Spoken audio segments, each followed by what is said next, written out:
this good enough? Is very good. Good Dude, enough. we went from gross boots to Gross. different colored socks.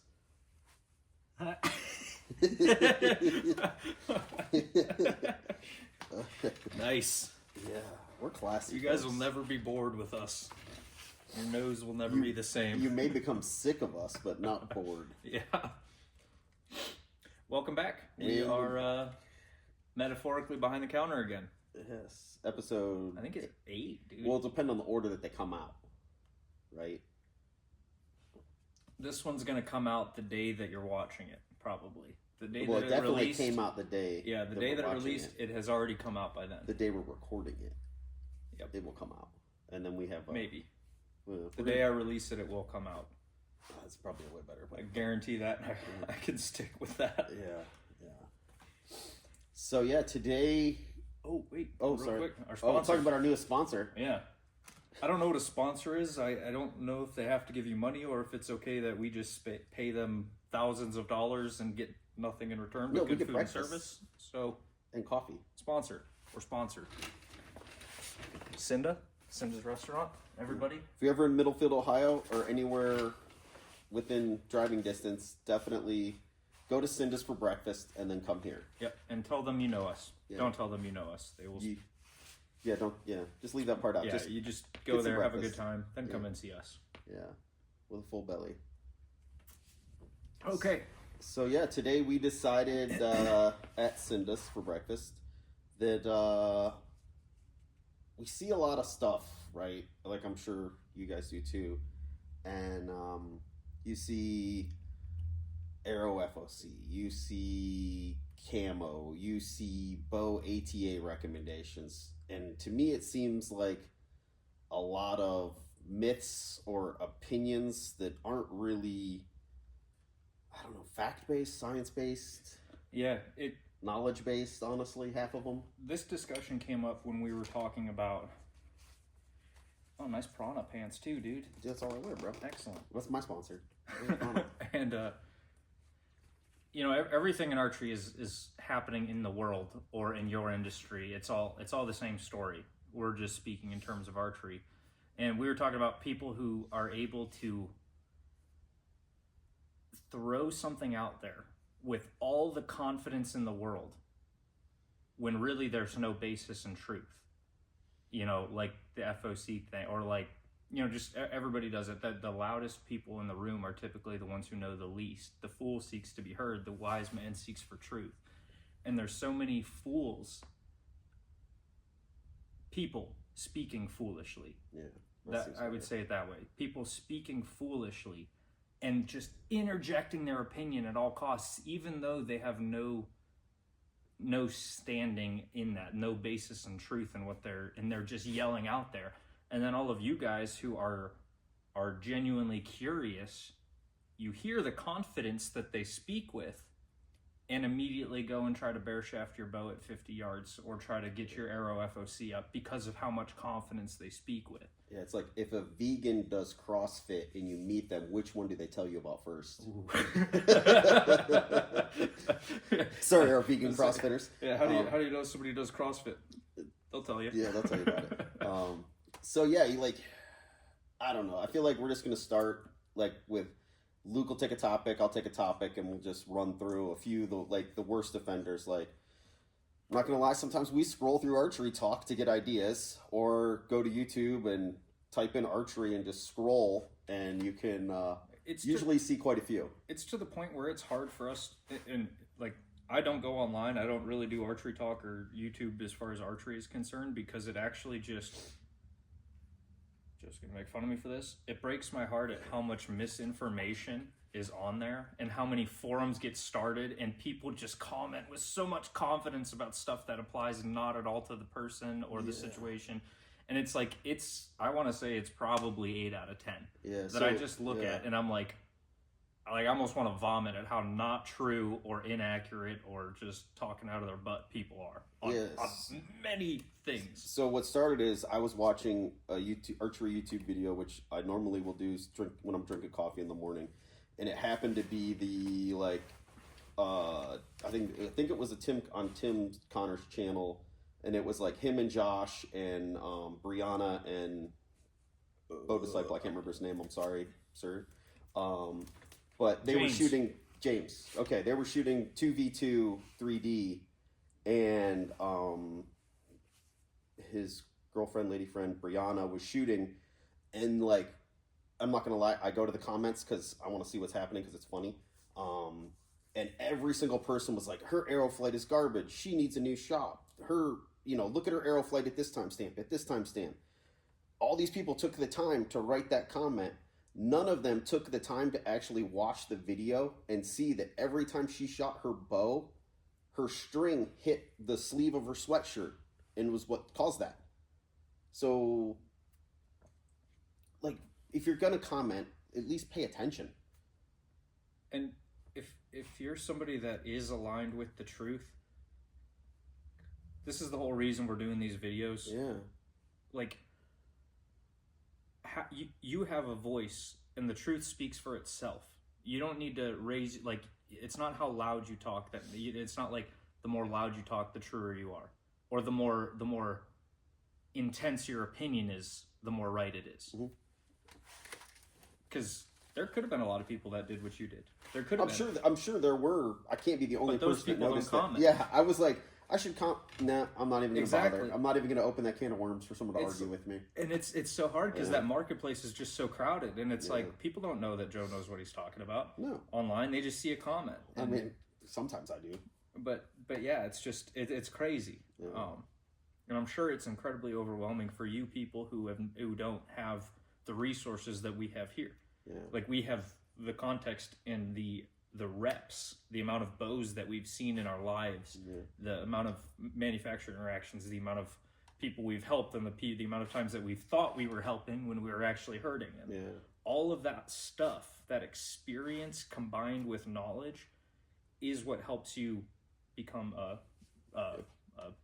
better archer, more well-rounded human, whatever, in everything, right? Like, you can apply this to a more trustworthy resource. I guess. Yeah, that's what Like, it's okay to have an opinion, and like, I'm at this point, if you're this deep into archery, watching YouTube videos, I hope you have opinions of things you like, things you don't like, and if somebody asks you a question about something, I think it's okay to say, in my opinion, this bow or this sight or this arrow is the best. But that's it, with a limited context, right? Like, you can say, well, I shot, say you shot a terrain and then you got a new PSE Mach 33, right? Let's just use this for example because it's an example. And you're allowed to say, in my limited experience, from a terrain to a Mach 33, the 33 is a superior bow. Like, okay, but you can't say that this is the best bow that's ever been made and ever will be made because you don't have the experience with those things. Yeah, right? What does that mean? Best. Yeah. What do you mean the best? That's not descriptive at all. Best at what? At being a bow? Because I know a million people that would say that the best bow in the world doesn't have cams and cables. Yeah. I know people that would say it's made out of wood. I know people that would say it has to be a target bow. Yeah. I remember I had one student who came in after a long time of shooting with a loner bow, and her parents gave her carte blanche. It was, go pick out anything you want. She shot every bow that we had, flagship target bows, flagship compound hunting bows, long bows, short bows. No budget. Ended up with an elite terrain. That girl's not gonna, you know what I'm saying? Like, and it was a good fit for her too. Like, that bow fits her exceptionally well. She likes shooting it. It puts a smile on her face.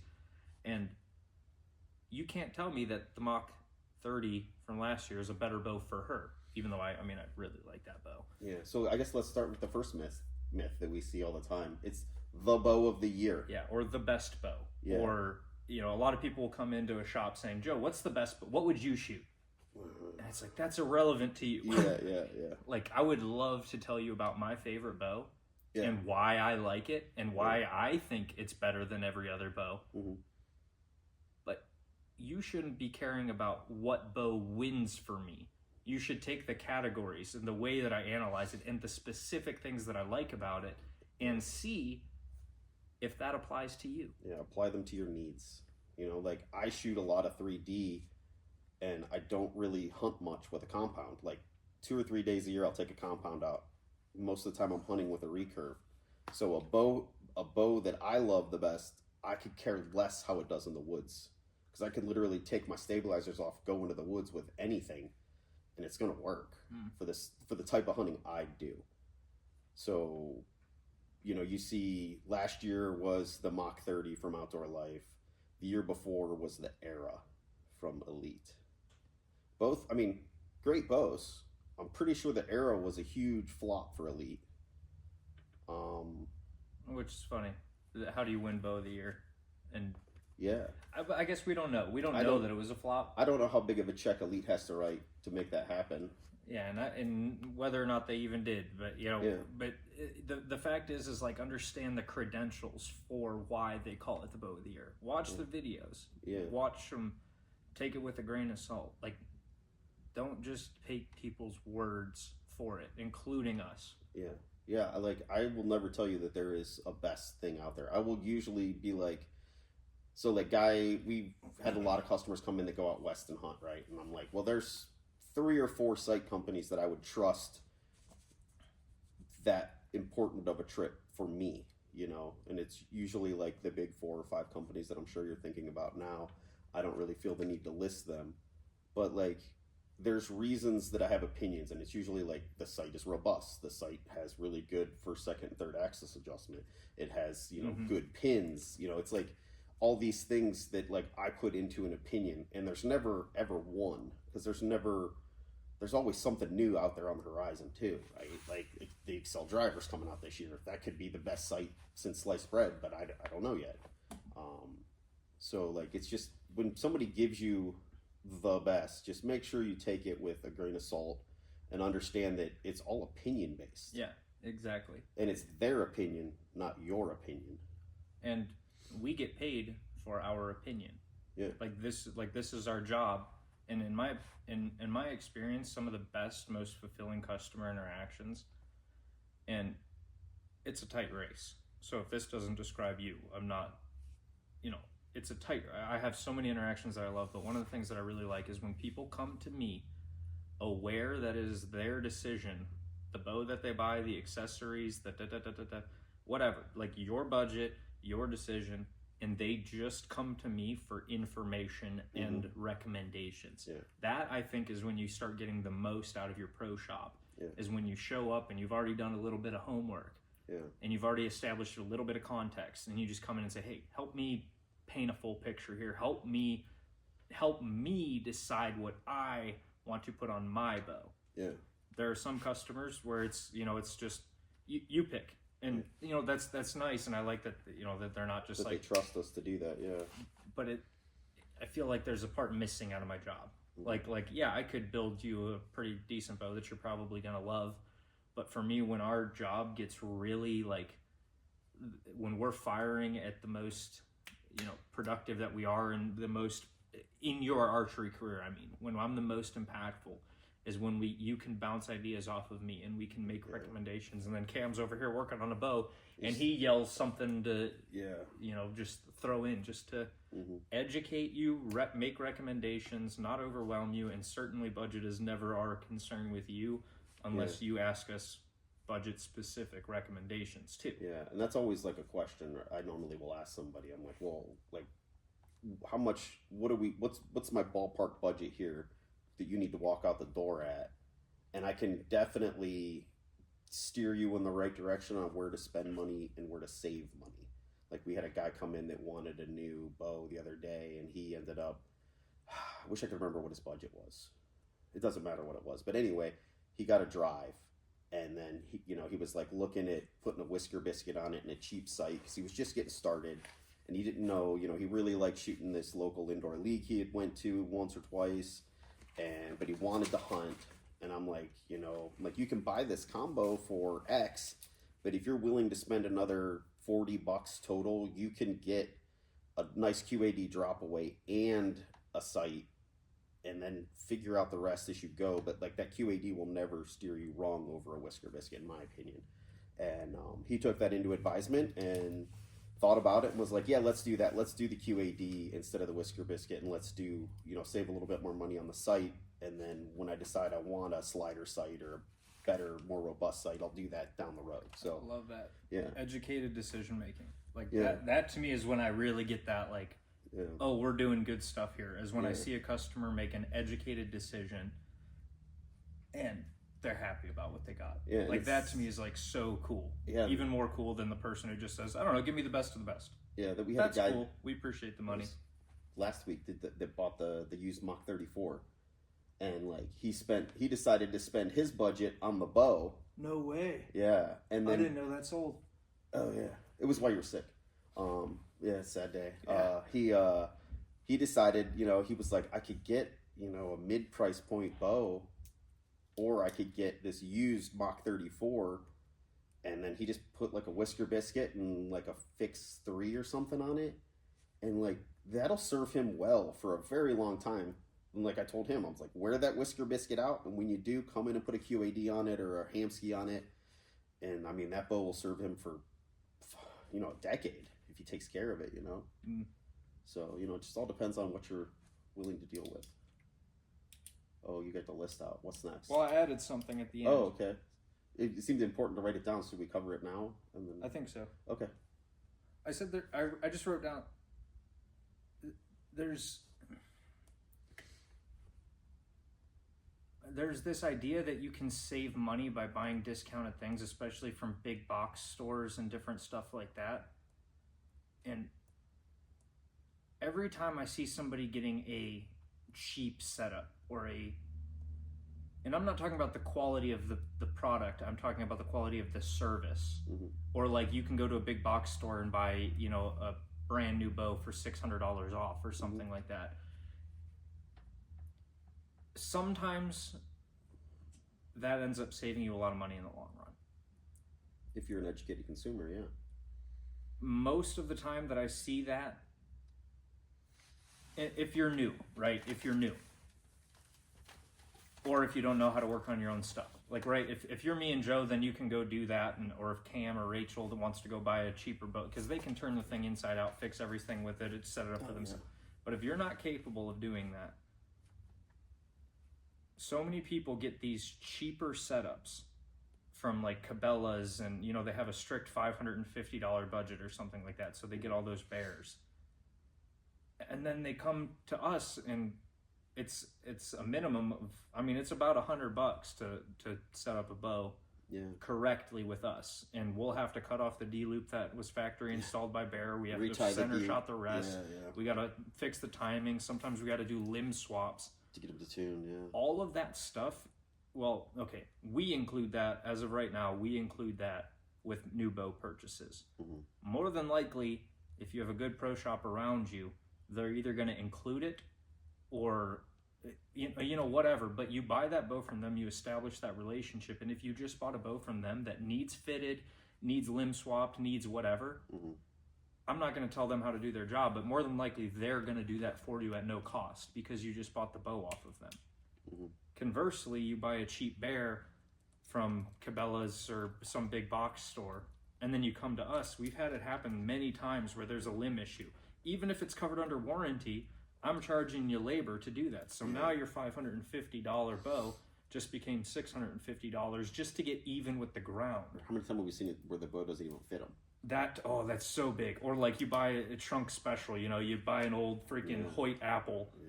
Yeah. It's like this big, 80 pounds, and you're a 22-inch draw length kid. Yeah. Like, be weary of saving money in, like, I'm not saying you have to buy expensive stuff. That's not what I'm saying at all. Just be weary. If you are uninformed, you should be more weary. Yeah. The more informed you are, the more risks you can take. Just like a car, right? Like, I don't know anything about cars, so when I went and bought like a used beater, I brought Cam with me, who knows what he's talking about. Yeah. So like like if like somehow something happened, right? Like, and I was no longer involved with a bow shop, right? I would never buy a new bow again in my life.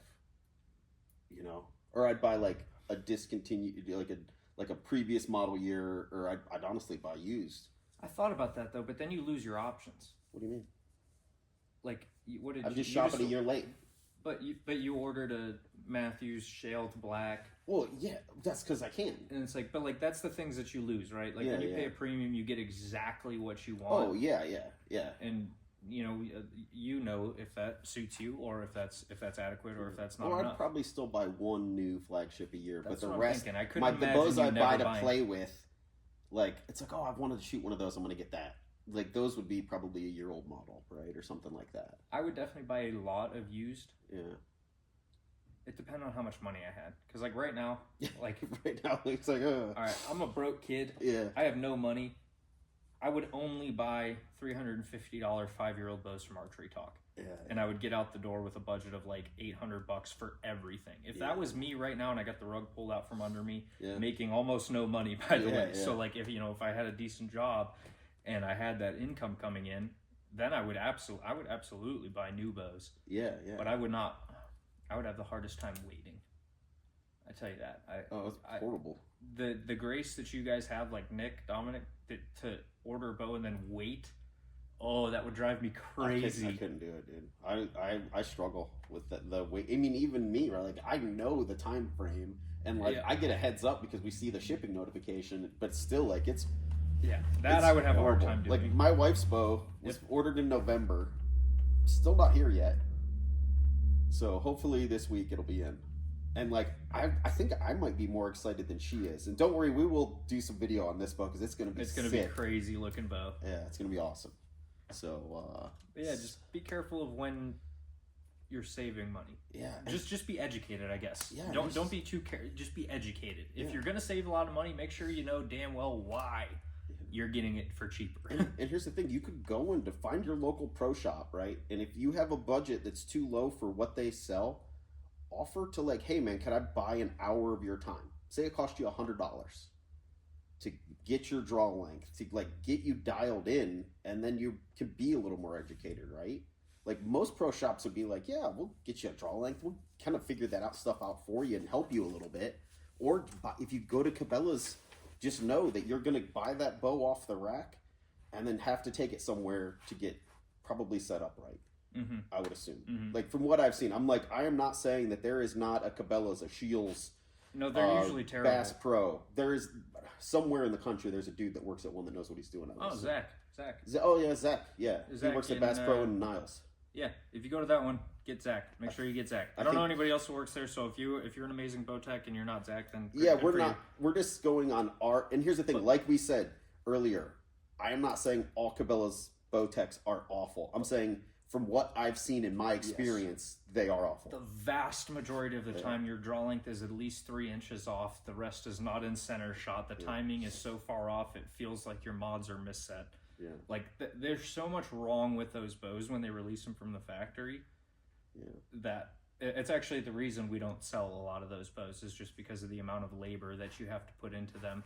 Not all the time, but 50% of the time. Yeah, it's pretty common that they need a lot of stuff to get them shooting to the standard that we set up bows to. Yeah. All right. Third topic. Pick one at random. You can go. Is this a me one or are you one? I feel like they're all a little bit of both. Deteriorated a little bit. Let's just go. Draw weight. Okay. Just draw weight. I need. Yeah. Okay. Yeah. This was your idea. I'm sorry. I zoned out there for a minute. I saw Luke look like he was going to take a nap, and it freaked me out. Anyway, draw weight. So we see a lot of people come in and they're like, I'm going elk hunting. I have to have a 70-pound bow or 80-pound bow, or I'm getting a bow for my wife. It's probably going to need to be 20 pounds. You know, it's like draw weight is a big conundrum. I gotta at least shoot 60. Yeah. Shoot what you're comfortable with. And you can, like, there are women and men, I'm sure, in the West killing elk with bows and like recurve bows in the 40 pounds. I'm sure this is happening. I would imagine it's happening in Africa with way bigger animals, honestly. A well-tuned arrow, a sharp broadhead, good form is what kills animals, not draw weight. Yeah. Like, and just to, because I feel like this is something that most of the industry has kind of come alongside of. Yeah, it definitely is getting better. But it's even further than we're seeing people understand. Like, People are so nervous to go into the woods with a 50-pound compound and shoot at a deer. Yeah. Plenty. Yeah. I go into the woods with a 42-pound recurve. Yes. A 50-pound compound is so much more than you need to kill a deer. Now, do the marginal shots become a little bit more marginal? Yeah, because you can't shoot as big of a broadhead. Yeah. A little bit. Yeah. I mean, everything is how much does it actually matter, but yeah, when you think about the energy that's being put out of a 50-pound compound, a 50-pound recurve, which kills deer. I got pass-throughs on deer with my 40. No, I got a full pass-through with a 51-pound recurve, in and out, big buck too. Then I got a big body. Okay, it was a big body. I was gonna say, I'm like, I know it was a big body. I know everybody says that, but it was. He was well fed. Yeah, no, the rack was not big. I don't shoot big deer. Yeah. And then darn near a pass-through on a doe with a 42-pound longbow, which is even less efficient than a recurve. Yeah, like my Black Widow is 47 or 48 pounds at 28, and it shoots an arrow at 156 feet per second, and it will kill anything in North America if I do my job. Yep. So, like, look at Tim Wells killing bears with darts this big. Yeah, the blowgun. Yeah, so, like, why draw weight is nice. Like, and here's the thing: I have 80-pound bows. Like, they're fun to shoot, but just don't think you need it, right? Like, I do 98% of my shooting with a 60-pound bow, like compound bow. This is a good one. What? Heavier bows are faster, though, right? No, 80-pound bows. It's faster than a. You 60. can shoot a heavier. You have to shoot a heavier arrow at the same speed. A lot of people say an 80-pound bow is going to be faster than a 60-pound bow. With the same arrow, yes. But you will also be dry firing your 80-pound bow. Yes. Yeah. So, and many people don't know this, actually. There's an industry, standard. The IBO standard of weight for an arrow before it's considered to be a dry fire is 5 grains per pound, which means if you're shooting a 60-pound bow, 60 times 5 is 300. Yeah. Sorry, Janet. So 300 grains is minimum, right? So if you were to go from a 60-pound bow with a 350 IBO, let's say, whatever, we'll get rid of the specs, but let's say at 60 pounds with a 300 grain arrow, you're shooting 300. You go to an 80-pound bow, if you keep your arrow weight exactly proportional, minimum, 400 grains. Yeah. You are going to be shooting pretty much the same speed. You might gain 1 foot a second, maybe 2 feet a second. Yeah. But if you keep your arrow fit to your bow properly, you do not get any more speed out of the bow. Now, downrange, it's a little different. You get a little more carry. Yep. Yeah. And so for me, like my shooting history is mainly unknown yardage. If you're in one of those classes that pushes you out to 50 yards, then it's like, okay, I'm shooting 70. Like, without a doubt, I want the heaviest arrow carrying at that speed. Yes. But if you're shooting within 30 yards, 60, 70, there's no real advantage speed-wise. Yeah, I mean, penetration-wise, allegedly, right? You get to how shoot far to the dirt you want to go. Yeah, exactly. You get to shoot it, like, if I'm hunting with an 80-pound bow or a 70-pound bow, I'm shooting the biggest, nastiest mechanical broadhead I can shoot and putting a giant hole in it. That is true. Yeah, it does open up your options as far as that. Yes. So it's advantages, disadvantages. Your shoulder blowing apart and grenading randomly in the middle of winter is a bad thing. But just understand that you don't, like, I feel like some people think they have to do it. And there definitely is ego there, right? Like, I'm a man, I shoot 80.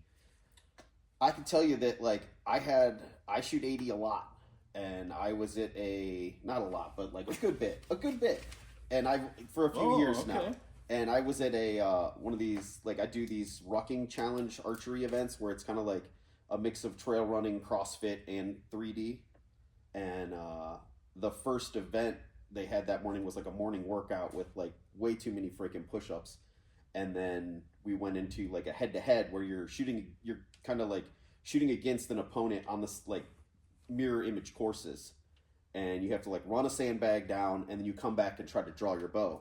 Well, me being the like undercover meathead, I took my 80-pound bow to this event, And this is a smooth 80-pound bow. It's the PSE NTN33. And I got to the first, I had to draw my bow. And I literally, the first time I went to draw it, I couldn't draw it because my arms were smoked from the push-ups. So I just literally had to like do the around here, as we call it, the young Amish boy draw, where you like point that thing to the sky and rip it back and, you know, go. So just understand that you don't have to do it, and we all learn our lessons in different ways, but don't think that you need any poundage. Like if you're an in shape adult male that's super strong, 70 pounds, 80 pounds, maybe nothing to you. We have customers that like can shoot 90 with literally no issues, but you don't have to do anything. Yep, just be informed. Yeah. Like, be informed. It's the same thing. Dude, That's the point of every one of these. We should have wore lab coats and done the Mythbusters thing. Dude, I wanted to do lab coats, but Garand Thumb does lab coats. Yeah, he does them good, though, too, because they're all covered in blood and stuff from every, And the one day where we were really serious about it, there was another Archery YouTube channel the same day that came up with lab coats. We're not going to do lab coats. It'd be cool, but we're not going to do it. It's a great idea. Good for you guys for beating us to it. Yeah. We're like really good with ideas, follow through. A little bit shy. But it's like we're like just shy. We're catching up. It's like we had the idea and that day it was released. So we're not far away from a week off. Yeah, we're not far away from being ahead of the curve. There. All right. Just be informed. 80-pound bows aren't bad. 20-pound bows aren't bad. Yeah. Well, they're illegal to hunt with. Well, but that's the thing. If you're a hunter, then it is bad, right? Yeah. Like it's not just generally. There's not just a general poundage to shoot. Yeah. Make sure it applies to you, the game that you're hunting, or the targets that you're shooting, the distances. Just be informed. Yeah. There's no flat answers in archery. Very few. Okay, FOC. I feel like that's low-hanging fruit at this point, but just shoot a normal arrow. You talk to every pro. They're like, oh yeah, I guess I have like 11, FOC, but that wasn't until the very end of me making, tuning, shooting out, like group tuning. Oh, I guess it has 11 foot of FOC. It doesn't matter. Stop thinking about it. Yeah, shoot for like 12 to 15. If you want to watch a slaughter, watch that video between John Dudley and the Ranch Fairy. I haven't seen it, but I've heard about it. It's ugly. He beats that into the dirt. Yeah. It's quit worrying about FOC. That's ridiculous. It's so ridiculous. It's a non-starter. Like the only reason when I first started to try to add a little bit more weight to the front of my arrows, I didn't care about FOC. I was worried about getting my total arrow weight up a little bit more. Yeah, even with trad, where I do run very high FOC, it's not like I'm trying to. Yeah, I'm trying to break down. I get a number, and I just trad. You shoot more up front. Yeah, that's as specific as I get, and this is my profession. Yeah. Trad is more up front. Usually, I have like 250 up front with trad between insert and. Yeah. Quit fucking around. Yeah. Anyway. All right. We got fletching / arrows. We got tuning. So I feel like that can kind of go all together. I have a different thought on the tuning thing. Okay. But do you want to go to arrows fletching, or at do you the want deeper level? The tuning thing is in with arrows and fletchings. Okay, all right. Where I was going with tuning is everybody just comes in and says I need my bow tuned. It's actually fitment, not tune. Yeah.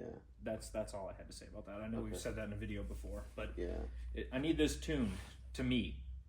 It's like no, you tune it to you. I can fit it to you. Yeah. But if you're going to tune it, you have to tune it. Yeah. Tuning is a rabbit hole all on its own.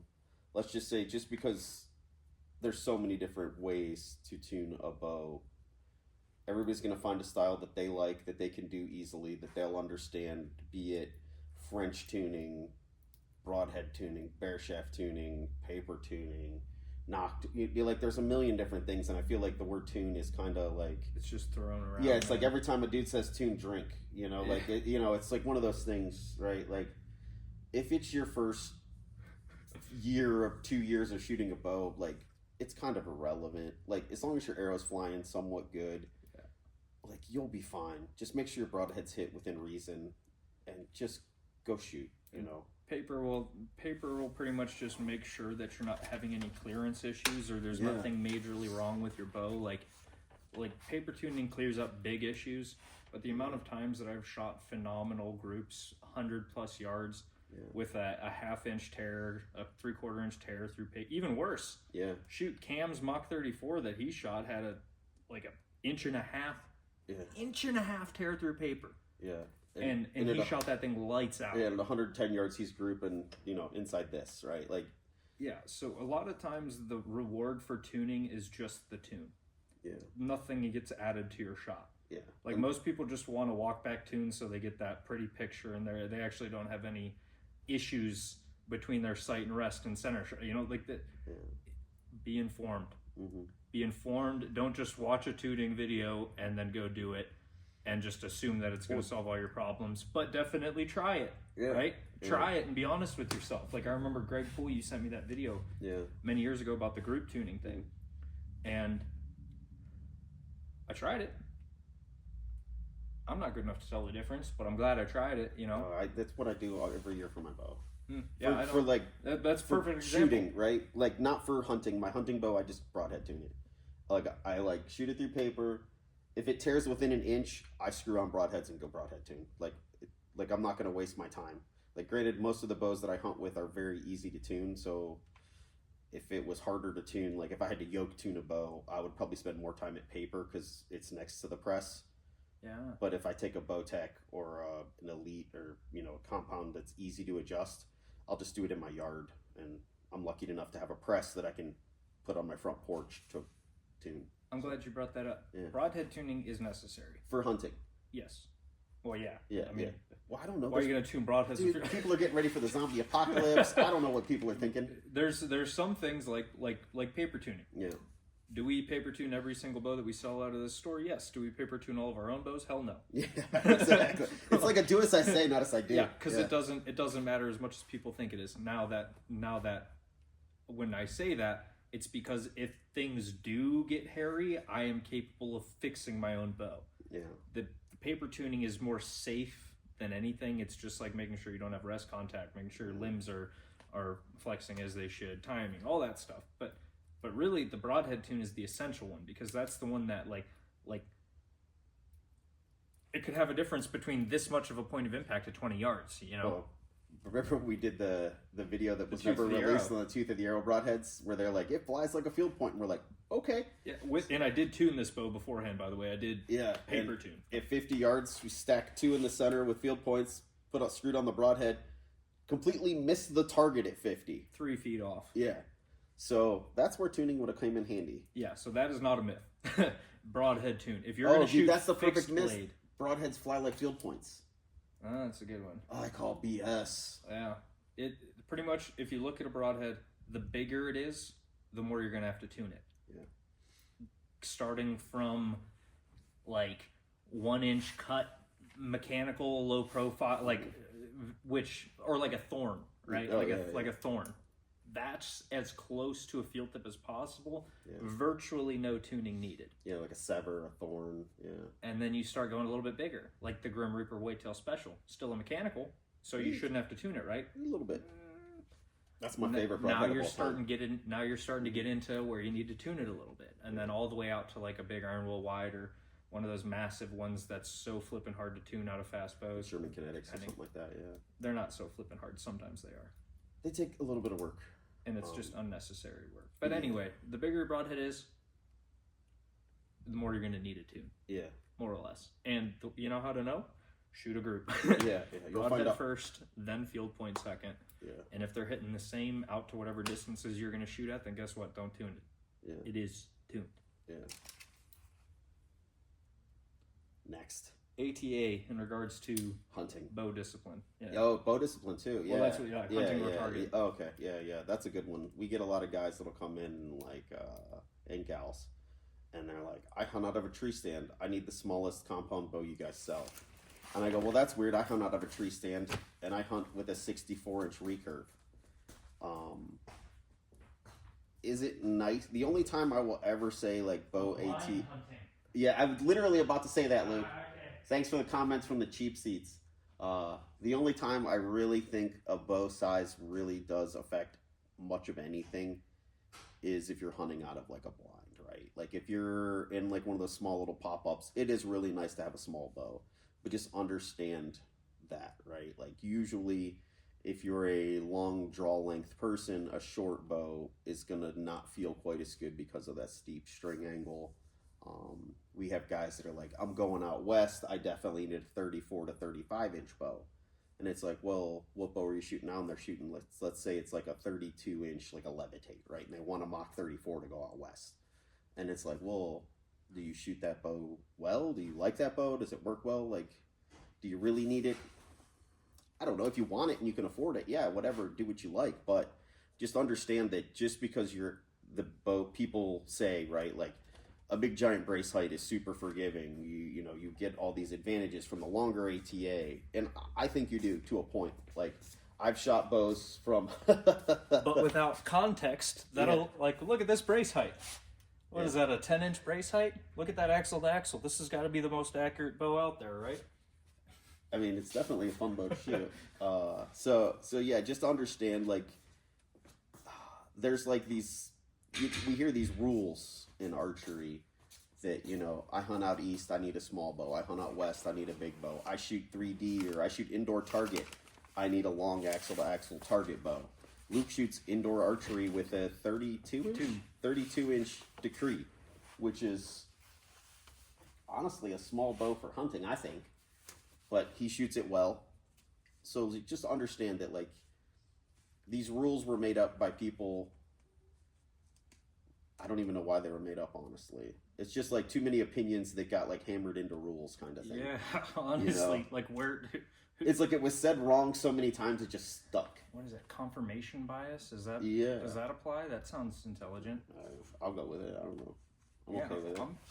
I don't know if that applies, but I hope it does. That sounds... Yeah. So to shoot the bow you like the best. And I don't care if you like a 30-inch bow, shoot a 30-inch bow. For like, it doesn't matter. If you like a bigger bow, shoot a bigger bow. Like, you can get away with... I've hunted in a saddle in Ohio in thick brush from like a 64-inch recurve to a Bowtech CP28. And they've all done the same thing. Pick something, try it, tear it apart.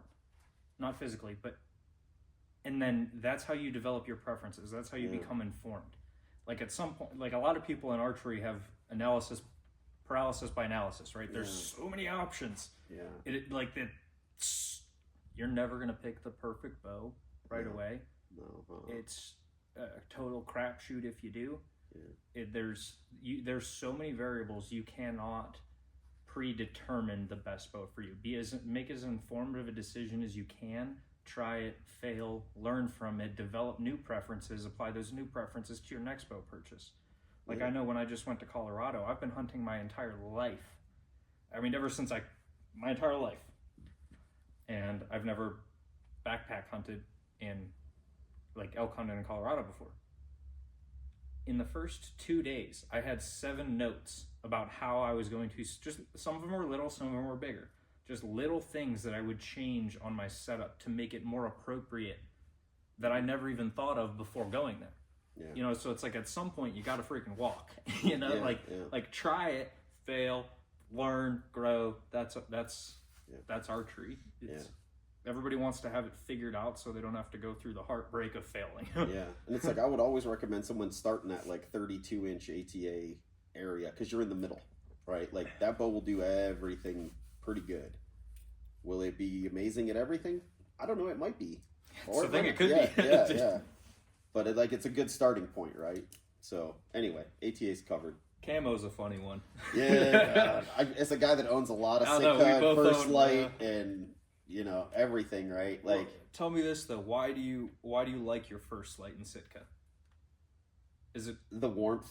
Honestly, at the end of the day, like if they made EV like the Fanatic set in a solid color, I would have bought it in a solid color. Honestly, yeah. I think that's a big thing about camo is like the reason a lot of the really expensive manufacturers, or like we sell Treason, which is like right in the middle. It's not the cheap stuff. It's not the highest end. It's like right in the middle. Mm-hmm. Camo's kind of it's such a gimmick. It's such a gimmick, but A lot of my camo hunting companies- I do is in pants like this. Oh yeah.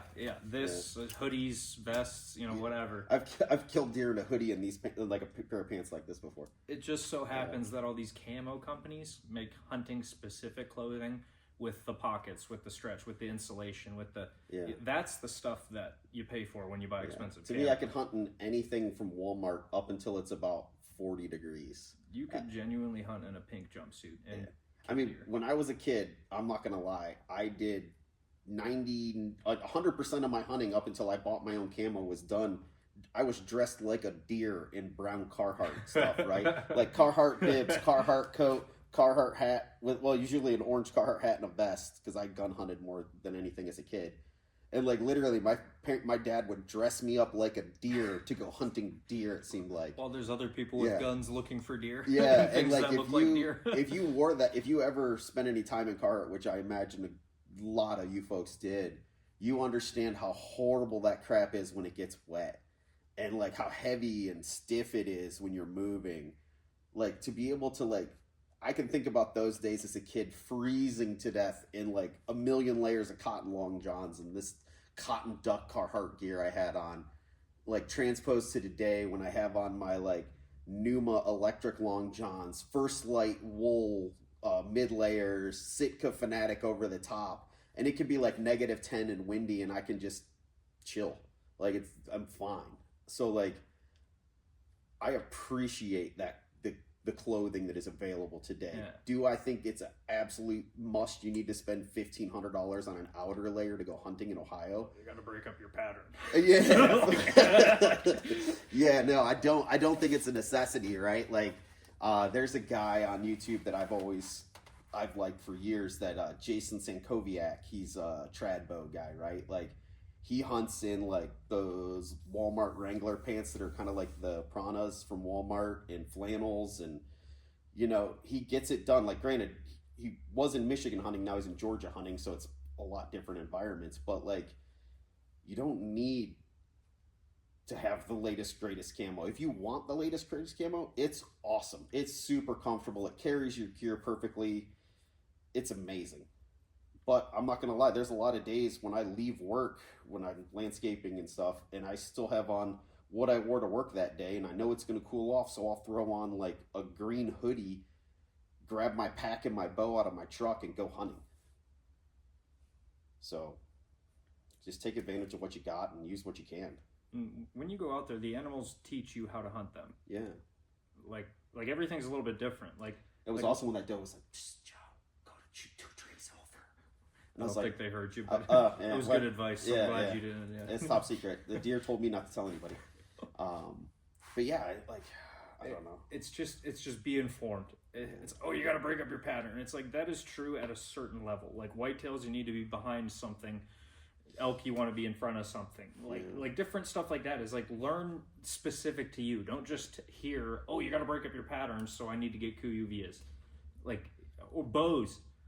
Deer see blue. Bow camp. I got a buddy. Yeah, they see blue. Does that matter? No, they see movement too. Yeah, don't move. Yeah. That's it. Like, yeah, we've got a friend Randall that we've talked about in the past. He's shot a lot of deer. He's killed. What does he have? 40-some deer with that blue Insanity. Invasion. I'm sorry, Randall. Yep. Yeah, he's a blue that he had. His buddy Sarah coated it for him, bright freaking blue. And he kills a lot of deer every year with that blue bow. And he literally did it just to like prove that it could be done.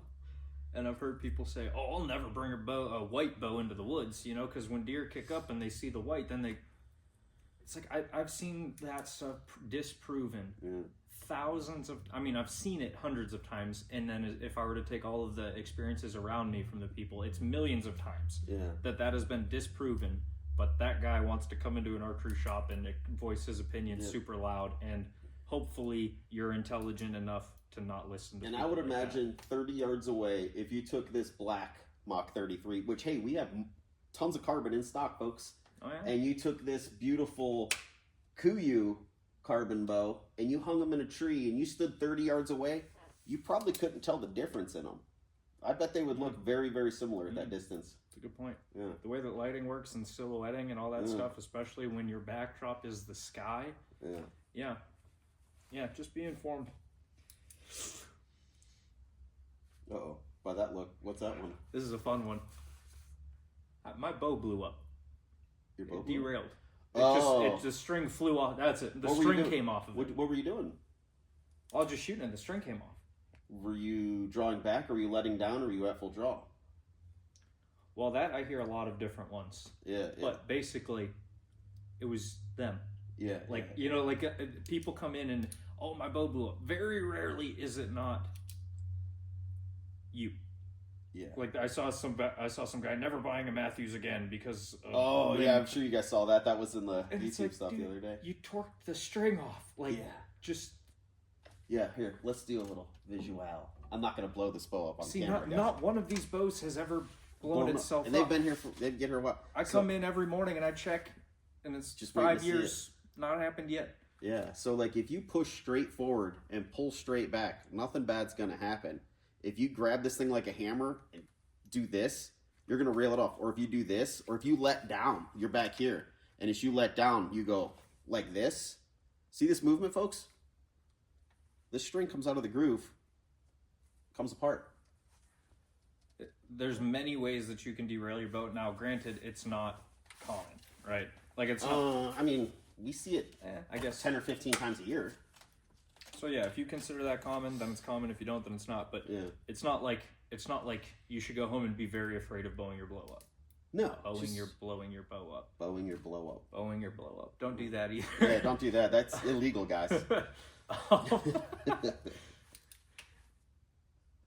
And it's very, I can understand because most people in archery don't have the ability that we do where we're informed on a lot of things. So they come in, they're upset. Oh, you messed up my bow. Not, I don't think anybody's ever accused that of us, but I see it online all the time. Yeah. Oh, you should fire that shop. You should take that to a different shop. They owe you a new bow. Yeah, exactly. Like all this stuff. It's like, dude, like even to the extreme, if your sleeve is enough in the way of the string, like the let off on compound bows allows that string to be so easily manipulated laterally or horizontally that, you know, it's like I said, it's common, not whatever, but it's possible, and it happens a lot, especially with Matthews stock grips. Mm-hmm. Holy smokes! I really like Matthews. I'm really happy that we decided to be in a dealership with them, but I'm just still blown away that their stock grip has been an absolute piece of garbage for the last 8 years. I think it's better this year, honestly. It's the same grip. It's the Engage grip. Literally ask that, like, I don't Matthews. know if it's the sticky stuff on the back that seems better. Like, if I shoot that lift right, the used one, right? Yeah. The grip is better on the Lift X. Okay, well, so the grip is a little different, right? It's got the texture, but it's the Engage grip, right? It's the same profile. Yeah. And here's the And thing, it's I'm the going to rounded replace it with an corners. Ultra View grip anyway. Which is, like, that's what confuses me about Matthews. I'd love to ask him is, like, why do you do that? Because every single pro that shoots that bow, the first thing they do is rip off the grip. Yeah, side plate, like Levi Morgan goes side plates. A lot of them go UV. Yeah. And the side plates are nice on that. Like, it's a nice grip running side plates. Oh, I used to. Yeah. Our last Matthews I shot was a Traverse, and Yeah. I really liked the side plate feel. Yeah. And I do like how they actually came out with new grips, but it's just so bizarre to me that they release it with a grip that is almost inarguably It's the a worst, piece of crap. It's the worst grip in archery. Yeah, on a amazing bow. Yeah. Like, it seems weird. But, like, cars, though, you know? Yeah. Stock tires or That's whatever. trying to save money. Yeah. Like, they could do better. Honestly, true, just at the same- yeah. ship those bows with side plates. But then they couldn't sell you side plates.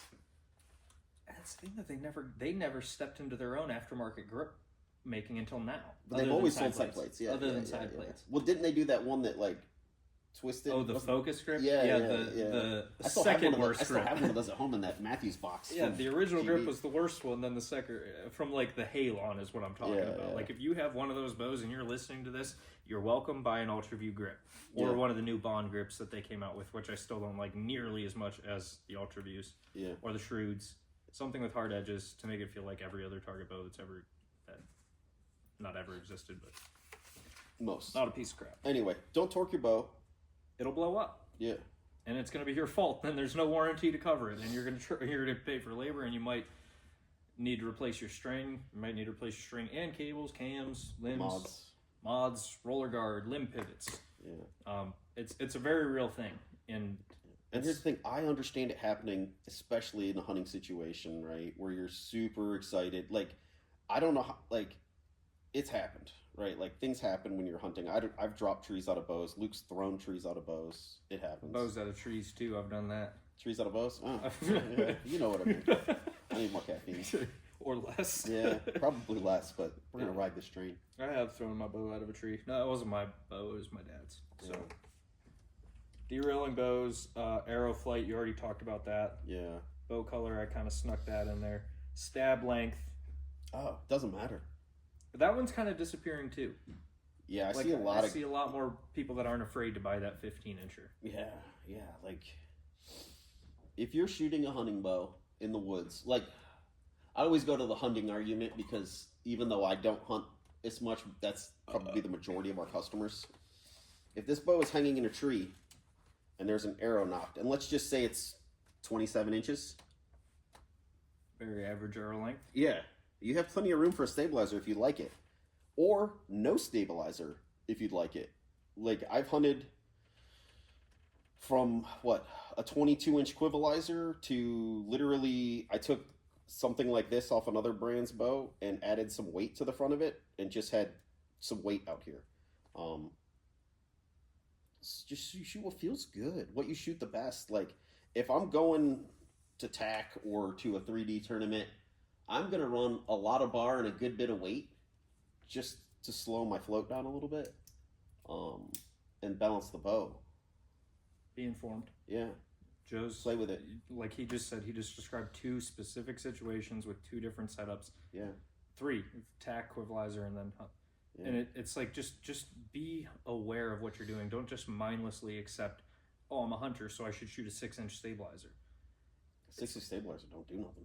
Yeah, well, yeah, that's my opinion too. Is if you're gonna go below, I think an 8 or a 10 for me, probably a 10 even, because I shoot a lot of hunter class. Well, not anymore, but I used to shoot hunter class a lot. But then I believed, I kind of did this thing in the opposite direction, where I got so much more nervous when he left. Sorry, now you know I feel. Don't be long, Joe. I'll come right back. So I was actually so far into the other camp where I thought it was right to have a 15-inch stabilizer for your hunting bow, right? Like, without even thinking about it too much, I just wanted to fight against you need a short one, so I shoot a long one better. I'm going to take this hunting. And all those, dummies that don't shoot long stabilizers, etc., I'm going to prove them wrong. Funny enough, Joe was just saying about the arrow sticking past the bow. Every time I get into a tree stand, and you should do this too, this is like you should totally do this. Draw my bow back, check all my lanes, make sure nothing's in the way, make sure my elbow, like if I have to do across the body shot, how am I going to maneuver that? And especially if it's a stand you haven't been in a while, or if you just threw up not a climber, but what's the popular thing now, saddles. Just feel that out and make sure you're ready to take a shot. So as I'm doing this, there's no deer in front of me because I've practiced Drew. I have my 15-inch bar and I'm panning across, and I didn't see it because it was behind my hand. There was a limb down there, and my stabilizer actually caught that limb, turned my bow damn near sideways while I'm at full draw, and came back. And I was like, okay, maybe there is some cases where you can't shoot a 15-inch stabilizer. It's just be informed. Yeah. And if once, I'm so glad that happened, because now I know to check that every time. Like, every time I go into a tree stand, if I am running a little bit longer bar, which I really like to do, make sure there's no limbs down there. Yeah. Just be informed. There's like hunting with a recurve. Yeah. You get in a tree stand, you look around, or your saddle, whatever you're setting up, and you look around and you're like, okay, is my limb going to hit anything if I draw back? Okay, it looks clear. I'm going to test draw, move around a little bit. If I'm in a saddle, I can shoot 360 around the tree, right? So I want to make sure everything's clear, because 64-inch bow, 33-inch arrow, there's a lot of stuff hanging off of that thing. A quiver with 5 arrows in it. So to go back to stabilizer length, though, it's, I don't normally run a back bar in the woods, but that's me. A lot of people do. If I hunted out west, I probably would, because the shots might be longer, right?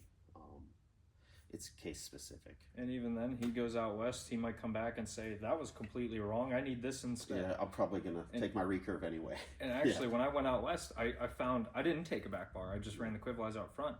And that was one of my big corrections was, I really wish I had a back bar.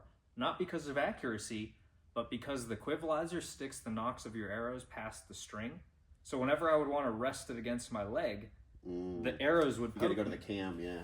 So I'm used to that, yeah. But I was like, if I just had a little back bar with 0 weight on it, just to protrude just a little further than the fletchings, that way I could rest it on my leg. Like little stuff like that is like. I feel like I told you to take the quivalizer back bar with a little can. You have that? Uh-huh. You have the cash? Mm-hmm. Bro. Why have I never seen that? Because it's fucking dumb looking. And I never put it on a bow. Fair Because I don't need to I didn't carry know that you much had shit. that. Like, I bought it when we were going to go do the mule deer hunt, right? Oh, yeah. And I was like, I want to have, like, my tools and my extra stuff in it. But, like, for just shooting around here, I don't bother with it. It's just in a drawer. I did not know that, dude. Yeah. I gotta see that thing. Oh, yeah. It looks I've never like, had one in person. it looks like you have a suppressor on the back of your bow or, like, I was going to put a bush light can around it so it'd look cool. But I never did it. Dope. Yeah. Anyway, sorry.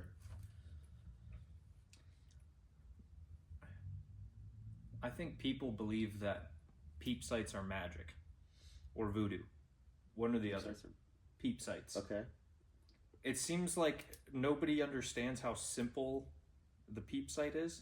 Like as far as like twist, like I always see people just fussing with their peep sights and twisting. Oh, I gotta twist this one up every time. Not bows that we've set up, by the way.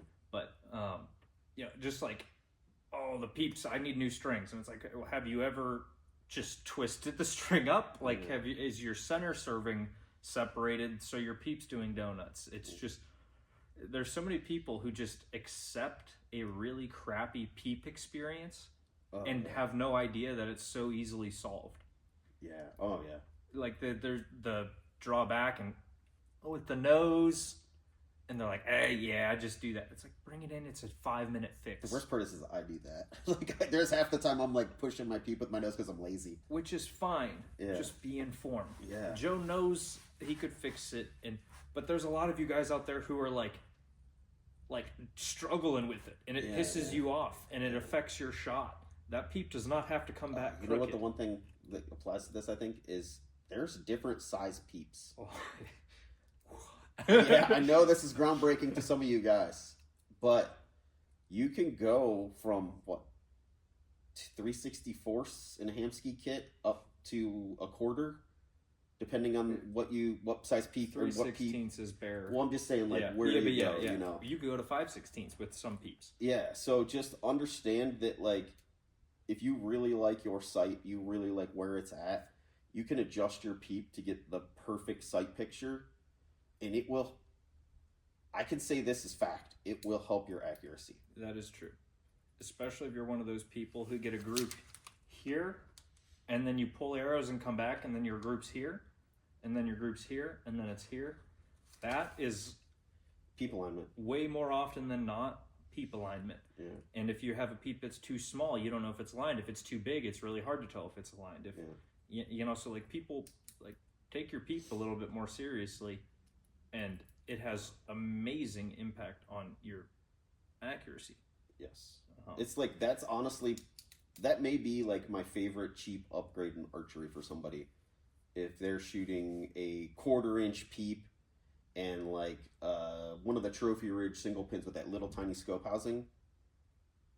Like, was it Nick last year that we did that for?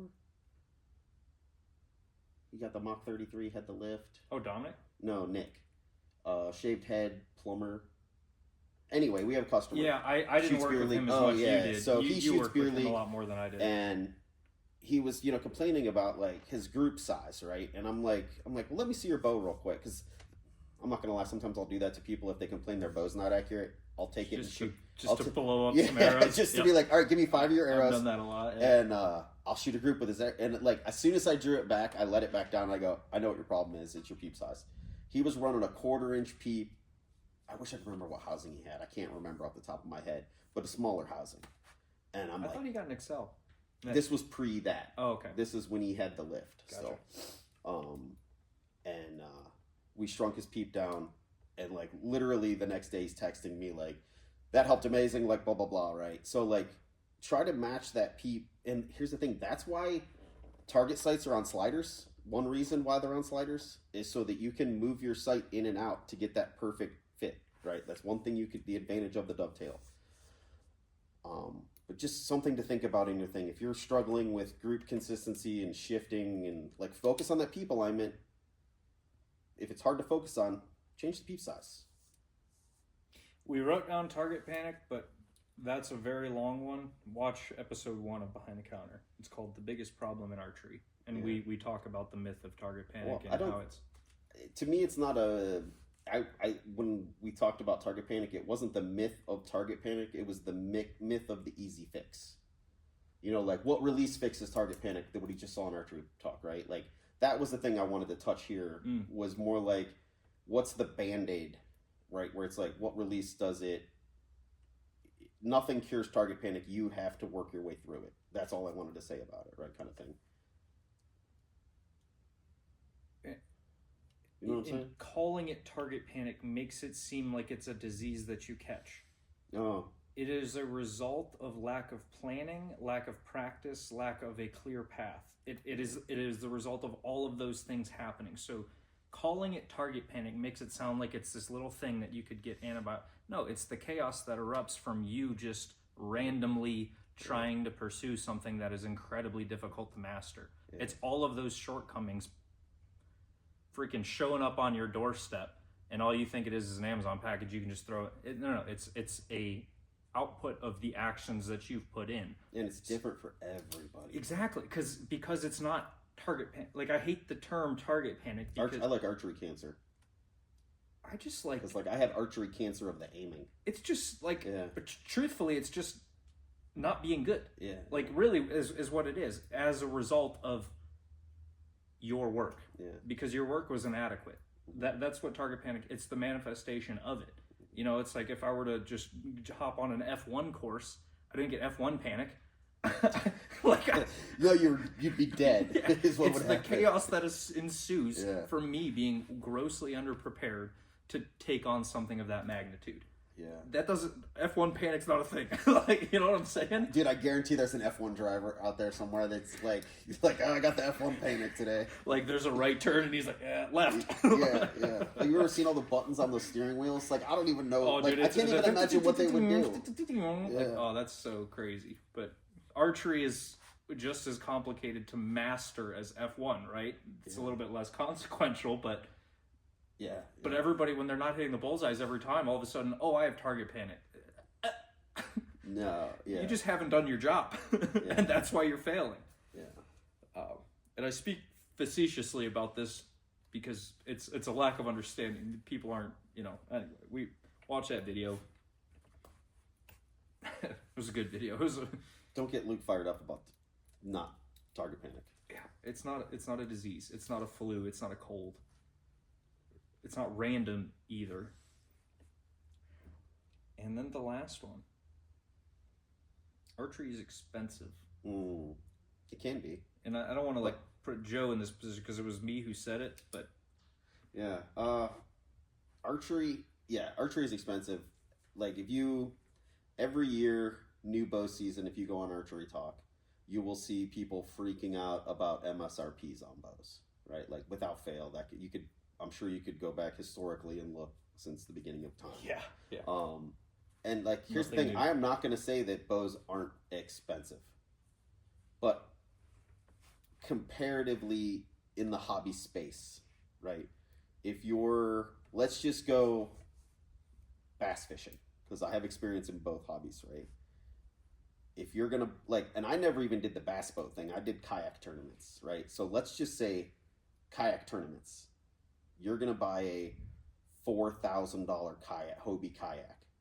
You're going to spend